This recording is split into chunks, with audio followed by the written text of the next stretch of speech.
What are you feeling going into this fight, Andre? I feel good. I feel pretty much like I always do. Physically, I feel good. Sorry. It was good to get back, right in camp after the last fight, and I was a lot sharper early in camp than I normally am because, the last couple of years, typically you got to get the rust off first, then you got to kind of work on getting sharp and working on technique and game plan. But we just kind of, it really was a continuous. This training camp was a continuous of the last training camp. So I probably put in like maybe 130 something rounds. I feel real good. What were like Joe Louis Lopez, Kilo? Who were some of the guys? Yeah, we had a few guys. We had a few guys. Yeah, we had a few guys. Good work though. How much do you know about Brand? I know enough. I mean, he's got everything to gain, nothing to lose. He swings for the fences with every punch. He's got every, he's got everything to gain, nothing to lose. So he's a dangerous guy to fight. We had a list of maybe 4 or 5 guys that we went down. I won't say their names, but one guy, undefeated Scandinavian fighter, didn't want to take the drug testing, so that fell through. Another guy was a top-ranked fighter, undefeated. That fell through at the last minute for a something minor in the contract. They didn't want to sign it. So, it got to the point where it was crunch time, so we had to keep going down the list, and everything got to Brand, so he accepted it, so that's what we got. Do you approach guys like that differently than you would somebody like a more known commodity? No, not mentally. It's all the same, because, in this business, you can't afford to have a bad night. So, how can I afford to take anybody lightly? And even if you beat them, but you're not your best, I mean, that's not what I'm trying to give the paying audience or the viewing audience, and that's not what I'm trying to give myself.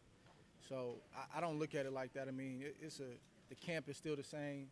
It may be more focused when you're fighting guys like this because of the tendency to have a mental letdown and different things like that. So you said after the Paul Smith fight that the more frequently you fight, your arsenal opens up, and everyone knows your story. What do you feel about just being back multiple times this year? It was that your fight in March, and you're already back in August. I mean, it feels good. It feels good. It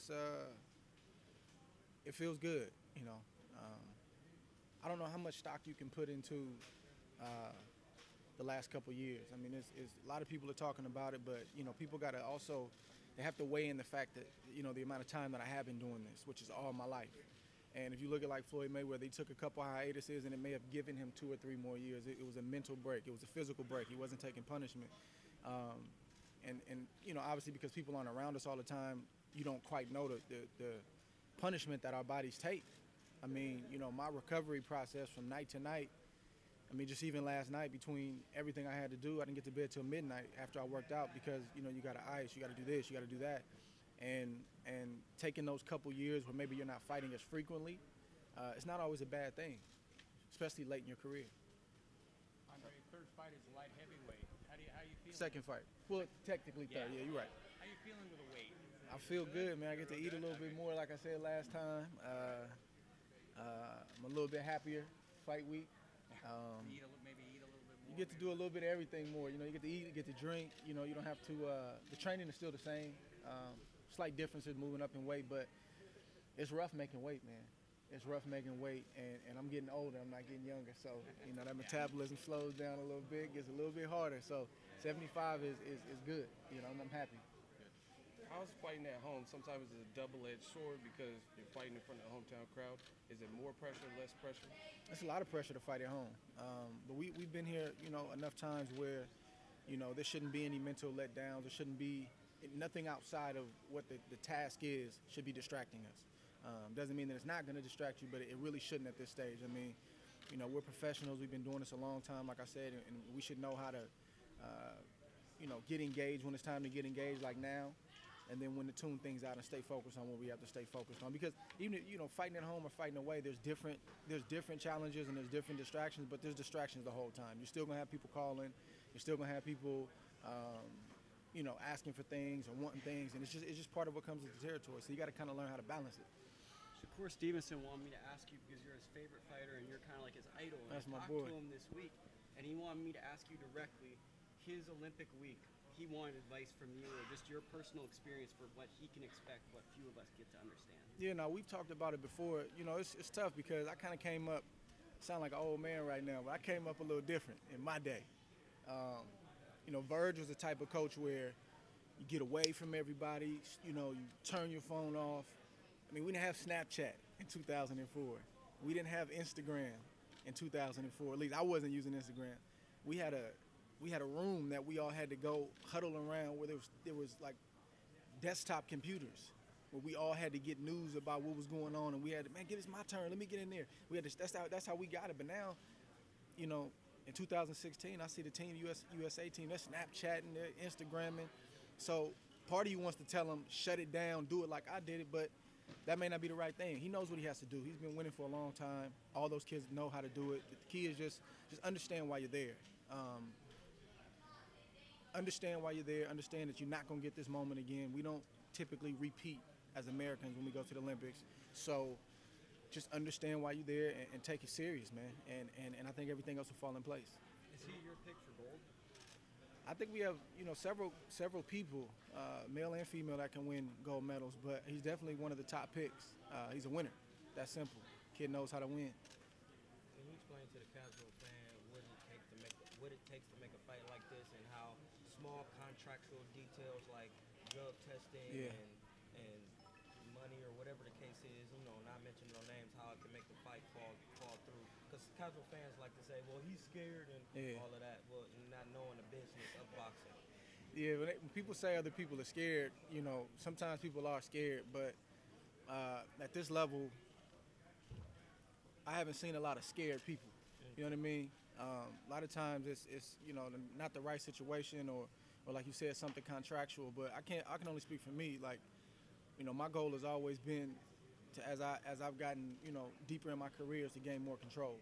Get more leverage, to have certain things in contracts like drug testing, and the key is to have a good team. I got a great lawyer, Josh Dubin, a great manager, a great promotional team, Rock Nation, and they're going to make sure that language is right.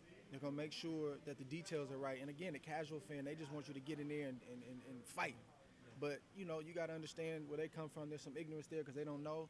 But this is very much a business. And before just combat, business has to be handled and business has to be taken care of. So I think fighters and all athletes should be unapologetic about, taking care of business. So that way when you get into that ring, you get on the field, you get wherever, get on the court, your mind can be free and you know that we've done everything we can do. And now it's just time to go to work and do what I do. So it's very important. It's another person fighting on the card. Her name is Raquel Miller. I just saw that yesterday. Yeah. I just wanted to get your thoughts on that because she's from San Francisco. That's like my sister. And that's pretty big. Someone her stature and another woman fight on the Rock Nation card. They're giving her a chance. How do you feel about that? I think for one, women's boxing, that's a great shot in the arm. I think, unfortunately, our women don't get the respect they deserve. They don't get the notoriety. They don't get the exposure. That's the word I'm looking for. They don't get the exposure that they probably should get. They, as you know, her with Raquel and many other female fighters, they're doing what we do. Mm-hmm. They're training, they're grinding, but they're just not always noticed. And I remember the Christy Martin days when she used to fight on, Mike Tyson undercards and Layla Ali. I mean, they got some good publicity, some good shine. But there's so many other, young people coming up, young female fighters coming up, and ones that have been established that have been fighting that we don't even know about or people don't know about. So to see that, I saw that yesterday, man. It's a beautiful thing. I'm happy for her. I'm excited to have her on the card, and I just hope that, just that they get the respect. I don't believe when people say there's no market for women's boxing. Well, let's create a market. Let's create some buzz. Let's get them some shine. Absolutely. Yeah. So I'm happy for her. Yeah. I'm excited. Yeah, we gave him a warm welcome last time he came, so he's always welcome to come back. Is that on your mind at all? Nah, not at all. He can sit right where he sat last time. I'm cool with it. I got a job to do. I haven't even talked about Kovalev. We can talk about Kovalev, August 7th. That's what I've told my team. So, I didn't watch his fight. He's not my next opponent. I know what happened. I know what people are saying about it, but he's welcome. He's welcome. Neil be there. He asked for the same seats, actually. He does. How do you feel about, have you seen Brand's size? I was kind of struck by that he's a lot smaller than you, like his height. I've never seen him in person. Okay. Well, he's a little bit smaller than you. Yeah, I've never seen him. But that's it's tough, man. It can be. Yeah. You gotta. It's tricky, man. Like my last fight, dude was a little bit bigger than me, Everybody made a big deal about that. This guy's smaller than me. You gotta be able to get it done. You gotta be able to get it done. Abraham was small. Short, tall, explosive, wild. Like, this dude is wild. So it's gonna take a few rounds to break him down. It's gonna take a few rounds to tame him before we start doing what we want to do. And it's like, as a championship caliber fighter, you gotta be able to deal with everything, every style, every size. So I'm not putting too much stock in that. But honestly, I've never seen a guy in person, so it's hard to gauge. It's hard to judge. I thought Barrera was taller than me until we met face to face, and I probably had him by an inch, or we were right there dead even. So it's, you know. What was that like when you saw him and you thought that he was bigger than you, and you're like, wait, we're even? It was cool. It was a cool feeling. Yeah. So Andre, how do you feel? How do you feel about being at this weight? How do you feel? I feel good. Yeah, I feel good. I think it was time.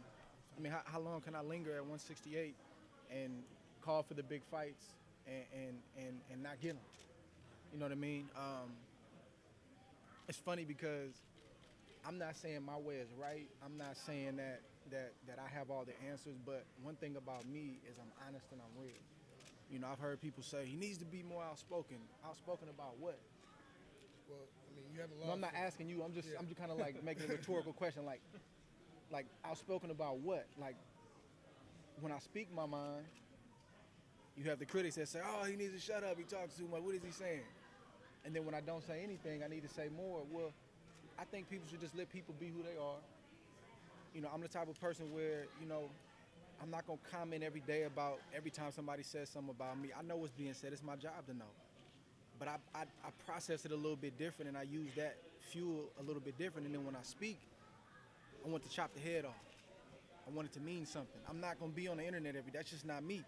I have a lot to say, and trust me, if I said everything I wanted to say, trust me, I'm not at a loss for words, but I just try to be sensitive about what I say. And, you know, I don't want to be the next nobody, man, next anybody. I want to be me, the first Andre Ward. I want to go about it the way I got to go about it. And I think so far we've done a good job. And, you know, that's all I can do, man, is just be myself. I don't know how I got on that, but.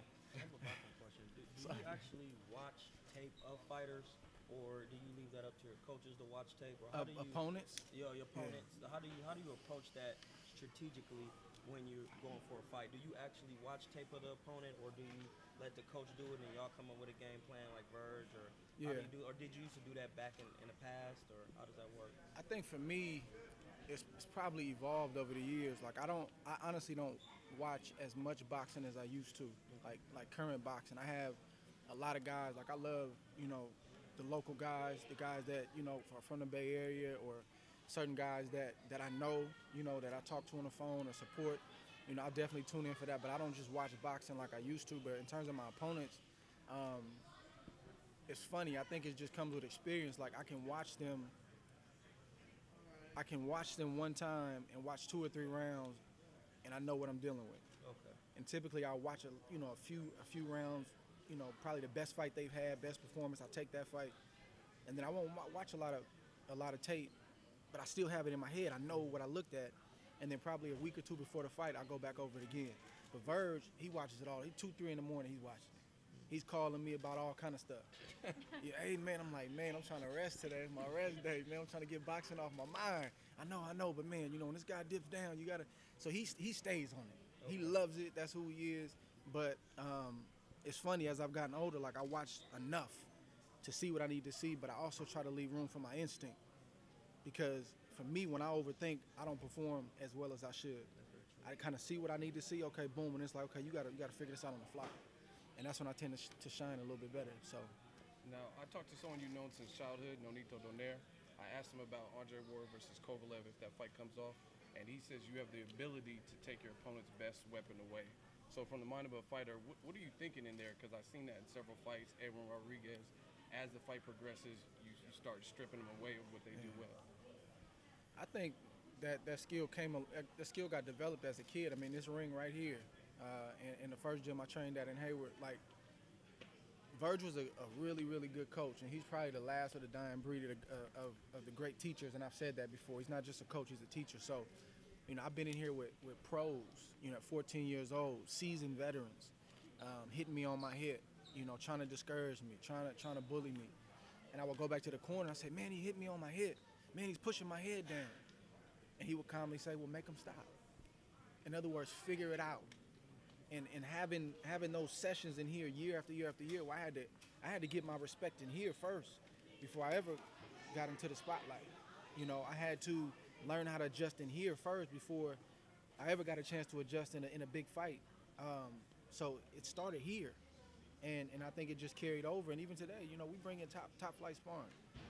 Sparring is different than a fight, but we bring in top flight sparring to make sure my senses are on point, making sure that every day I got to be there. Got young guys, I got veterans that coming in and try to prove something that keeps you on your game.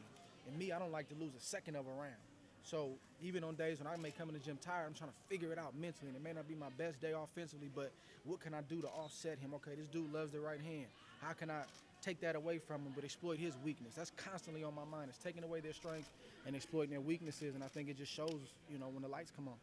How does it feel being back here at King's Gym? You know, especially where you're at now, back home. Man, it's funny, man. It's like it's twofold. Like part of me is like I want to stop and like kind of take it in and say, man, like, and go down memory lane and remember, you know, all the times I walked in the gym and all of the, you know, the battles I've had in here and the good days and the bad days. But then there's another part of me that just, you know, I don't like looking back too soon. Like I gotta stay in the moment, so to speak. And but overall, man, it's kind of surreal. It's kind of surreal to be back here at this level. It's surreal to be fighting at Oracle, you know, an arena that I've driven past for years, going down 880, wishing that I could fight there, much less headline. It's surreal, and I'm blessed. It's not a lot of people get that opportunity. I know a lot of great fighters that didn't get the opportunity for one reason or another, and to have that opportunity, man, I don't take it lightly. How is it having like, not to get off the subject, but having like other elite fighters in the gym, like Amir Khan, Andre Berto, you got Levon, Hirsch, you know, all those guys coming in the gym, and the camaraderie of having that in the gym, and you being a leader of all them. And I know they all, when they sparring in front of you, they want to step their game up because you watching and you know you're telling them things like, hey bro, you need to focus, or, you know, then that makes them take another notch. How was that? I mean, it's a beautiful thing from both sides, really. Like a fighter on any level, you know, when I see fighters in the gym, like you're probably always a little fatigued and tired in camp, whether it's mentally, physically. You rarely come in the gym feeling amazing, you know, unless you had an off day or something. So it's days I come in and I see y'all in the gym, I see other guys in the gym, and it lifts me up. Y'all may not be able to tell, but it lifts me up because, you know, we got a brotherhood, and we have you know, it's a brotherhood basically. You know, and everybody's not trained by the same person and everything like that, and we don't always see each other from day to day, but it's a mutual respect because I know and you know, no matter what level you're at the moment, we know what it takes to get in there. We know what it takes to prepare for a fight, whether it's a 4-rounder or a 12-rounder. So I'm feeding off of y'all. I'm feeding off of them. They're feeding off of me, and that's what gyms used to be about. That's what gyms used to be about. You look at even Oakland, like used to have Pittman's boxing gym, they used to have King's boxing gym. Where exactly is Pittman's? I'm from Ohio. Well, Pittman's used to be, I think, downtown Oakland. You gotta throw that in there, man. Come on, we had to add all that. My bad. LeBron James championship we won this year. You know. My bad. But, where was Pittman's? Pittman's, I think, was downtown Oakland. I mean, it was before my time, so this is just stories that I've heard. But like Pittman's was the main gym, main focal point in Oakland. Then you had Kings, and they battled. They come in the gym talking smack. Hey man, I'm getting that work today. I'm about to get with you, man. Get your stuff. My stuff in the car. Like that's what it was. And when I got that around me, after being in this sport for 20-some years, it takes me back to when I was a kid, and I had to prove myself every single day. It's needed. It's part of the game, man, and I love it, especially when I'm in training camp. Because we do the same thing every day. It can get mundane, you know. So to see new faces and see dudes that you know understand what you're going through. I mean, I love when dudes look at me like, it's almost fight time, huh? I can see it in your eyes. Man, I see you ready. Like, I love hearing stuff like that because they get it. Do you think we're going to see some more women's fights on shows from Rock Nation? And a comment about Clarissa Shields. Why hasn't she reached the promised land as an Olympic gold medalist and everything? It doesn't seem like she's on the radar. I would probably have to agree with you maybe right after the last Olympics. But I think she's gotten, you know, kind of her, you know, just due, so to speak, and the notoriety she's supposed to get, like, especially leading up into the second game. And she's doing a good job with it. She's maturing with the press and the media. Sometimes you're not always ready for stuff, but I think she's ready for it. She's got a tremendous opportunity to repeat and get a two-time gold medalist. So everybody's story is different, and I think she's gonna get what she's supposed to get, when she's supposed to get it. Well, wouldn't be a super shot in the arm if she wins the gold again, turns pro, goes to Rock Nation, and then puts her mark and everybody else's stamp on women's boxing? I think that'd be nice. I think that'd be amazing. I think so. What about the possibility? I mean, I can't say what Clarissa's going to do. The games haven't even started. She's got to go win, but, she's really good, though, I can tell you that. And I tell you, she's somebody worth watching, and she's one of the best in the world, and I think she would translate into the pro game very well, because she's going to get knockouts. And she could be a great professional fighter. She's already a great amateur, but she could become a great professional fighter. So she's got the full package. So do you think that Rock Nation? I don't know. I can't speak for Rock Nation. I mean, they're taking the first steps, right? Yeah. They're taking the first steps to have, women on the card and to not. I mean, I'm telling you, women, it's a tough road in pro boxing. I hear them all the time, and I have them reaching out to me sometimes, and it's like I feel handicapped because I can only get them to the door. I can't, I don't have my own promotional company, but I can't make people put them on cards, and it's just. Rock Nation's taking the first step. They're actually allowing her to be on the card, and it's got to start somewhere. Now, Ward, there's a lot of boxing writers and promoters like Bob Arum talking about the emergence of the Eastern European fighters, like the Kovalevs, Lomachenkos. Did you get a chance to see Crawford Postal? Oh, yeah, definitely. What'd you think? I was at that fight. What'd you think of?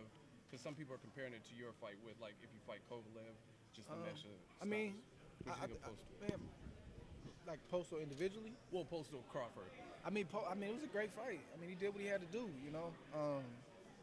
Proud of him. His first pay-per-view, and, he's crazy. He fought the whole fight southpaw, man. That's crazy. I didn't expect him to do that, but it just shows you how talented he is. I mean, I switch southpaw sometimes, but I don't know if I would fight a whole fight like that. But for him to be able to do something like that, it's pretty amazing at that, at that level, a fight of that magnitude. The American style is amazing, man. If the American style is physically strong, and you have an American fighter who's mentally strong and who's not buying into everything that's being written, they're gonna do very well against any style, as you can see, because Postal, I don't know much about him, but he could not make any adjustments. He couldn't make any adjustments, and that's it's kind of scary to see, is when you're in a fight and you can't adjust. There's always constant adjustments, if not round by round, every couple rounds in a 12-round fight. And if you can't adjust, it's going to be a long night. It's going to be a long night for any of us. So Terrence showed a little bit of everything. I've never seen him show that kind of ring generalship, and I was impressed by that. And, of course, people it wasn't enough punches, but, hey, that was that fight. He had to do what he had to do for that fight. He moved on. He lived to see another day, and I'm sure the next fight won't be like that. So it just shows that he can win many different ways, which means he's going to be champion for a long time. Just like you. Besides the passion for The Bible that says, to whom much is given, much is required.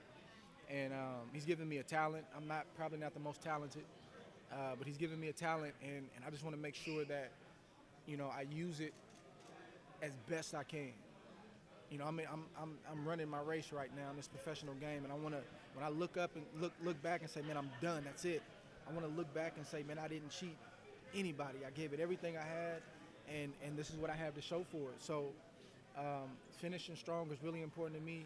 Becoming an all-time great is really important to me, and just giving God a return on his investment, because he's invested a lot in me. So I'm thankful. a lot of homie son love you. Thank you so much. Thank you. We're so excited for I appreciate you guys. your support so much. Andre, you've always said that you're not going to fight forever. I mean, you probably will hang it up at some point before maybe your day is over. Yeah. Have you thought about the future at all? I mean, after this fight and after Kovalev, I mean, when you're like 34 or something, you said you'd never fight past 34. But Did I say that? Yeah, you did. I feel like an encyclopedia of word books. I mean, in terms of if I think about the future, I think about it every day. I got a family. Exactly. you know, and I got boys that are looking me eye to eye now, and they're going to be going to college in a couple years, so I have to think about the future. Like I just told, you know, this young lady that was to the left of me, you know, finishing strong is important to me. So many, I mean, I went to Canastota, New York a couple years ago, got to hang out with a lot of Hall of Famers, a lot of people I grew up watching. I mean, it was just an amazing experience, but as amazing as it was, you know, it was kind of disheartening because when you talk to them, unfortunately, some of them physically aren't there. Some of them are struggling financially, but yet they've given us 8, 10, 12 years of just great fights, fights that we watch today, talk about today. And I just, you know, I don't want to go to, you know, have 20 years of boxing, 20 plus years of boxing, you know, 10 plus years as a professional and look back and have nothing tangible to show for it. Like, I can't go out like that. So it's very important to me to not only finish strong, but to finish on top and then to move on to the next chapter of my life. You know, boxing is you know, what I do. It's not who I am. As much as I give to the sport, it doesn't complete my identity. If, you know, when I was off these last couple years, that told me a lot about myself because it wasn't about me. You know, the limelight wasn't on me. To the contrary, I was getting a lot of negative press for what I stood up for. So, you know, I was coming in the gym. There was an opportunity for me to uplift the other guys in the gym because I didn't have a fight coming up. Encourage them, stand side by side with them and support them. So, and I didn't lose my identity in those 2 years. I wasn't trying to search for who I am as a man. You know, I was still, I felt secure in who I was. You know, I had a family. You know, everything was good outside of my career kind of being stagnant. So, absolutely, I think about it every day, and that's part of what drives me. And you probably also think about guys like Bobby Chacon that didn't get out early enough. I mean, most don't, unfortunately. Most don't. It's almost like a curse on boxing or something. I don't know what it is. It's like a lot of us start with nothing, and then we have this season, whether it's 5, 10, whatever years, then it's like we almost return back to where we started, and I don't want to go out like that. I got one last Like, question. yeah, last This is it question. for me. I won't leave you alone, but I just want to get your thoughts on KD. I'm a big basketball fan. I know you kind of like the Warriors a little bit. I just wanted to get your thoughts on this. It's a little just something. a little bit, you know. Well, you saw him in Oracle on Yeah, this past yeah, Tuesday, we so spoke. what'd you think? I got a press release about it, you know. Nah, I mean, me and KD, we're cool, man. We're friends, and we talk and communicate. I want to stay away from him while he was making his decision. You know, I mean, I know it was just absolutely crazy. And to be honest with you, obviously, for obvious reasons, I wanted him here. I don't care what anybody says. I wanted him here. When they first started talking about it, I didn't believe it. I didn't think it was something that could be done. But I gained a lot more respect for him because of the decision outside of basketball because it took a lot of courage, man. It took a lot of courage. You know there's a firestorm coming. The easy thing to do, so to speak, or the most convenient thing would have been to stay in OKC. You're not changing anything. That's what people expect you to do. But to have enough humility to say, look, these guys beat us this past year, but I'm going to join them because I think we're good for each other. Took a lot of courage, man. And you got to realize he stepped into a situation where, not in everybody's mind, but in the media's eyes, it's championship or bust. That's a lot of pressure to deal with. So it took a lot of courage, man. I tip my hat to him, and he's just a great, great individual, man. And I'm proud to call him a friend.